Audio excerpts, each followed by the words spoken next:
अवधूत चिंतन श्री गुरुदेव दत्त. नमस्कार. अल्पनिता शोमध्ये तुमचे स्वागत. मागच्या पार्ट 21 मध्ये आपण हॅज आणि हॅव म्हणजे काय ते शिकलो होतो. म्हणजेच हॅज आणि हॅव हे वापरून कोणत्या प्रकारची वाक्य बनू शकतात किंवा हॅज आणि हॅव हे वाक्यात कशा प्रकारे यूज करू शकतो ते शिकलो होतो. आजच्या पार्ट 22 मध्ये आपण हॅड हा शब्द वापरून काही वाक्य शिकणार आहोत. तर सर्वप्रथम हा व्हिडिओ ऐकता ऐकता आपल्या चॅनलला लाईक करा, खूप शेअर करा आणि सबस्क्राईब देखील करा आणि बेल आयकनला सुद्धा नक्की प्रेस करा. ज्यांचा पार्ट नंबर 21 मिस झाला असेल किंवा काही कारणास्तव ते बघू शकले नसतील तर त्यांनी आधी तो नक्की बघावा. तर आता हॅड म्हणजे काय? तर हॅड म्हणजे होते किंवा होता किंवा होती.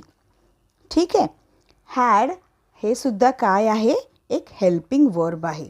हॅड हा हॅव आणि हॅजचा भूतकाळ आहे. हॅव आणि हॅजचा अर्थ काय आहे आणि हॅडचा अर्थ काय होतो? होते किंवा होता किंवा होती. तर हॅड हा हॅज आणि हॅवचा भूतकाळ आहे. सोप्या भाषेत बोलायचे झाले तर हॅड हे हॅज आणि हॅवचे भूतकाळातील परिपूर्ण रूप आहे, जेव्हा ते आपल्या अनुभवांचे आणि कृतींचे वर्णन करण्यासाठी मुख्य क्रियापद म्हणून वापरले जाते. हॅड हा शब्द काही वेळेला इफच्या ऐवजीही वापरला जातो. म्हणजे जे कदाचित घडले असेल परंतु झाले नसेल.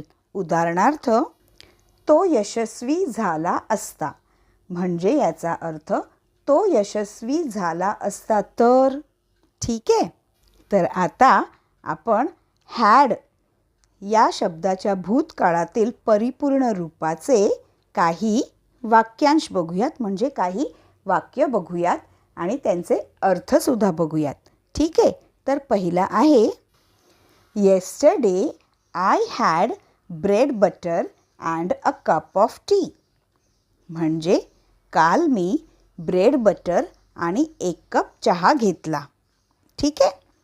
नेक्स्ट बघूयात, प्रिया हॅड अ हाऊस. किंवा असे घेऊयात, Priya had a beautiful house. म्हणजे प्रियाचे एक सुंदर घर होते. पुढचं वाक्य बघूयात, I had a good time at the picnic. मी पिकनिकला चांगला वेळ घालवला. Next, I had a white coat when I was young. म्हणजे मी लहान असताना माझ्याकडे पांढरा कोट होता. पुढचं बघूयात, they had their own plans. म्हणजे त्यांच्या स्वतःच्या योजना होत्या. Next, it had no choice. म्हणजे त्याला पर्याय नव्हता. पुढचे वाक्य बघूयात, something had gone wrong in the meeting. Something had gone wrong in the meeting. म्हणजे मीटिंगमध्ये काहीतरी चूक झाली होती किंवा मीटिंगमध्ये काहीतरी चुकीचे घडले होते असे सुद्धा आपण बोलू शकतो. पुढचे वाक्य बघूयात, all the documents had been signed and the loan passed. म्हणजे सर्व कागदपत्रांवर स्वाक्षरी झाली आणि कर्ज पास झाले. Next, I had no idea during that time. I had no idea during that time. म्हणजे त्या काळात मला कल्पना नव्हती. Next, the baby had a fear that she would fall down. The baby had a fear that she would fall down. म्हणजे बाळाला ती खाली पडण्याची भीती होती. तर मित्रांनो, आज आपण हॅड हे सहाय्यक क्रियापद वापरून काही वाक्य शिकलो.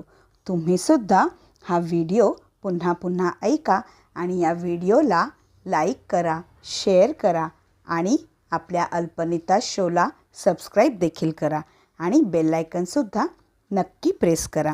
आणि तुमच्या मित्रमैत्रिणींना, रिलेटिव्हजना आवर्जून सांगा की मी अल्पनिता शो ह्या चॅनलवरून अगदी सोप्या भाषेत इंग्रजी शिकतो. तुम्हीसुद्धा शिका. ठीक आहे? तर पुन्हा भेटूयात आपल्या पार्ट नंबर 23 मध्ये. धन्यवाद.